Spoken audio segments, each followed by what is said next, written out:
October 2000, Akron, Ohio. A suburban porch in the gray light of a Midwestern autumn. The leaves are rotting on the lawn, smelling of wet earth and decay.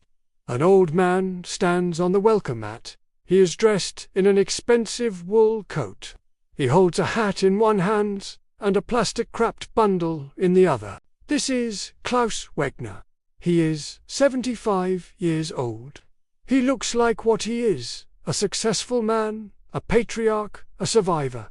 The door opens. A younger man stands there. He is in his 50s, wearing a stained t-shirt. His face is lined with a different kind of hardship, not the war, but the slow grind of poverty and bitterness. This is David Vance. Klaus smiles.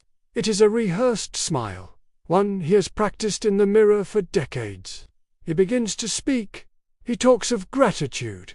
He talks of a winter night long ago. He waits for the invitation to come inside. He waits for the closure that every movie and book has promised him. David does not step back. He does not open the screen door.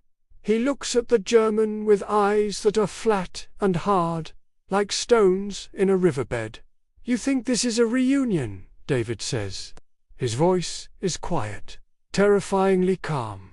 "You think you can come here, say thank you, and make the past pretty? But you can't. To understand why the door stays closed, we must rewind the clock. We must go back to the place where the debt was incurred. December 1944. The Belgian border near Mamedi. The world is a white void. The temperature is 20 degrees below zero. The wind is a razor blade that flays the skin from the bone. Inside a pen of razor wire, 300 men huddle in the mud. They are the broken remains of the Wehrmacht.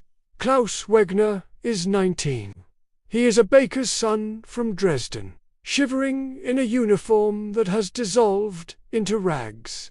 He stands next to Friedrich, his best friend. They are dying. It is a slow, mathematical certainty. The cold is shutting down their organs, one by one. Klaus watches the American guards. He hates them. He has been told they are gangsters, mongrels, cowboys who kill for sport. He sees a guard pacing the line. Private Silas Vance, 22 years old, a mechanic from this very town in Ohio. Silas looks exhausted. He is not a monster. He is just a boy far from home. A truck pulls up. Soldiers toss bundles of supplies into the snow.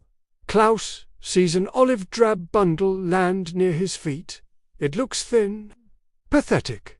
He scoffs. "Look," he rasps, his throat raw. "The cowboys throw us their trash. They want us to cover ourselves in table napkins." He kicks the bundle away. "I will not die wrapped in American garbage," he says. He clings to his pride because it is the only thing he has left. But the night brings a cold that defies description. It is a cold that snaps steel. Friedrich collapses.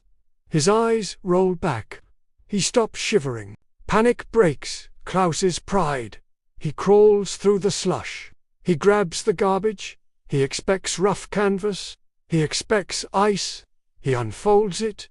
It is a sleeping bag liner, tightly woven wool. He wraps it around Friedrich. He crawls under it himself. He prepares to freeze. But the physics of the weave saves them. The fabric traps their heat instantly. It creates a pocket of life in the center of death. And then the smell hits him. Klaus presses his face into the wool. It smells of peppermint. It smells of gun oil. It smells of sweat. It smells of a living man. He looks through the wire. He sees Silas Vance. The American is standing at his post. But he is not wearing his winter gear. He is wearing a thin field jacket. Silas is shaking. He is stamping his feet violently. He is hugging his rifle to his chest. He has stripped the liner from his own bag. He has given away his insulation. Klaus begins to weep. He is not crying from sadness. He is crying from the shock of kindness. He is crying because he called this man a gangster, and now this man is freezing so Klaus can sleep. He is taking the cold for us, Klaus whispers. The debt is struck in that moment. A transaction of heat for blood. The morning comes. Klaus wakes up. He is alive. He looks for Silas. The post is empty. A new guard is there. Silas is gone. The war ends.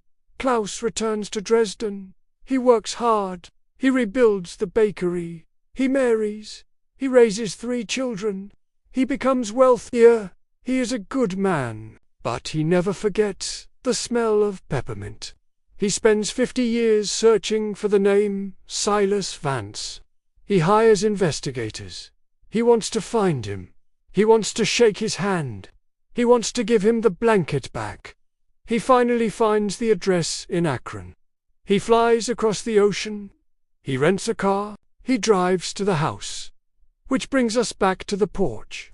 Back to the screen door. Back to David Vance. My father didn't die in the war, David says to Klaus. But he didn't come back either. Klaus blinks. I don't understand. I wanted to thank him. He lost his feet that night, David says. Frostbite, gangrene. They cut them off in a field hospital. He came home in a wheelchair. He was 22. Klaus feels the blood drain from his face. The wool coat he is wearing suddenly feels heavy, like lead. He was a mechanic, David continues. He loved cars. He couldn't work anymore. He couldn't walk. He sat in that living room for 30 years. He drank to stop the phantom pain. He became mean. He hit my mother. He hit me. David points a finger at Klaus. You lived. You built a bakery. You had a life. My father had a bottle of whiskey and a pair of stumps. Because he felt sorry for you. Klaus looks down at the plastic bundle in his hands. It is the liner. He has kept it clean. He has mended it. It looks like a museum piece. I kept it, Klaus whispers. I wanted to return it. We don't want it, David says. And we don't want your money. And we don't want your gratitude. The silence on the porch is louder than the artillery of the Ardennes. Klaus realizes the terrible asymmetry of mercy. He thought the blanket was a gift. It was not. It was a theft. He stole Silas's future to buy his own survival. Please, Klaus says. I am sorry. Sorry doesn't give him his legs back, David says. Go home, Mr. Wegner. Go back to your bakery. Be happy. But don't come here asking us to make you feel good about it. David reaches out and slams the heavy wooden door. The sound echoes down the suburban street. Klaus is left alone on the mat. He looks at the closed door. He understands now. He bends down slowly, his old joints creaking. He places the bundle on the concrete. He does not knock again. He walks back to his rental car. He does not look back. He realizes that some debts are too large to be repaid. Some wounds are too deep to be healed by a handshake. Klaus Wegner survived the cold because Silas Vance stepped into it. One man walked so the other could fly. One man rotted in a chair so the other could rise.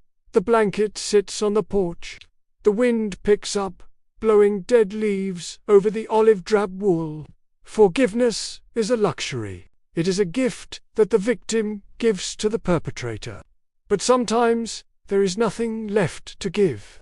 Sometimes the only way to honor the sacrifice of an enemy is to accept their hatred, to live with the guilt, to carry the weight of a life that was traded for yours. Klaus drives away. He is warm, he is alive, and he knows, for the first time, that he does not deserve it. And that is the price he must pay until the day he dies.